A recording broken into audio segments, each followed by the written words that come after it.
Hi guys and welcome back to Think Student. Today we're going to be looking at the top 10 hardest A-levels.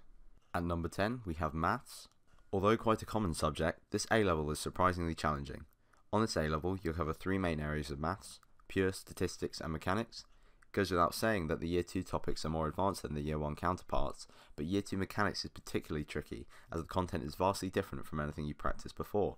However, A-level maths can be very rewarding, given that many employers look at A-level maths as a necessity for employment. If you'd like to check out how important this is and how other A-levels can be to your employers, you can check out the article in the description down below.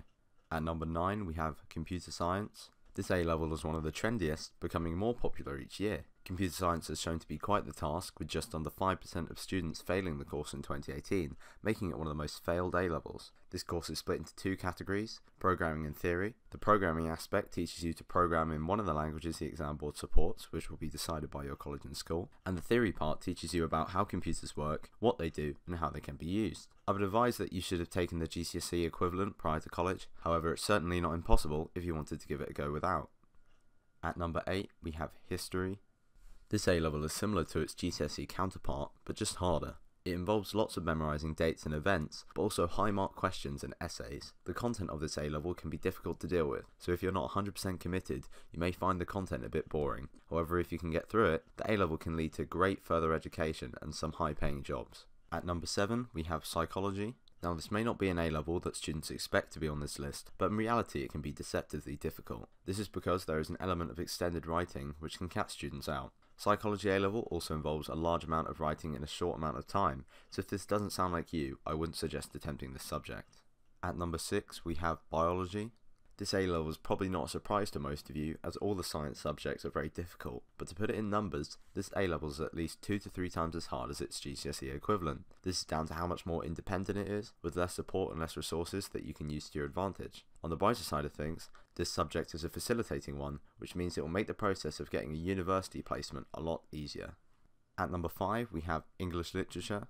A-level English literature is very difficult due to the content and the vast amount you have to write. Not only do you have to memorise the content from books, but you also have to revise the context and feature it in your answers. This often proves difficult for most students, as it can be hard to develop these skills in independent study. Because of all of these reasons, I would only recommend this A-level if you achieve the 6/B or above in your GCSE level. There is light at the end of the tunnel though, as like science A-levels, this A-level is also facilitating, giving you a better chance at further education and finding employment.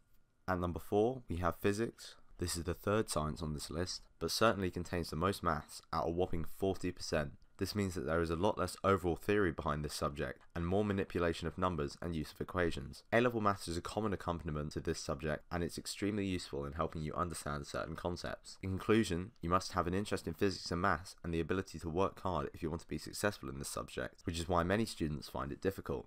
At number 3 we have Chemistry. In our opinion, this is the hardest science on this list, and number 3 overall, but for good reason. As well as there being a huge amount of content you need to learn, the content itself is completely new and rarely tends to follow on from its GCSE level, unlike the other sciences on this list, and this is why chemistry sits so highly. At number 2 we have Further Maths.